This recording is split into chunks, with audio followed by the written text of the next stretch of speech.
Good day everyone! A quick reaction and thoughts regarding dito sa plunder case that they filed against our Vice President Sara Duterte.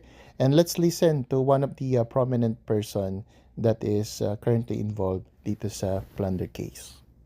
We fervently hope that our charges of plunder, malversation, bribery, graft and corruption, betrayal of public trust, and gross violation of the Constitution be upheld against Vice President Sara Duterte.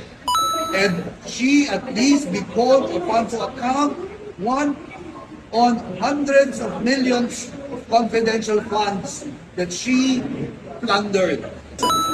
Sapagkat ang confidential funds ay public funds. Ito ay dapat suriin kung ito'y ginamit sa tamang pamamaraan. Sir, tama. At ito yung dapat nilang ipaliwanag sa plataforma. Ang problema, hindi naman nila pinaliwanag na maayos eh. Very invasive sila to begin with. And COA itself has already determined there were misuse and there was a manner of the confidential funds not brought to its proper use. Okay, valid points were raised, but we're gonna focus on confidential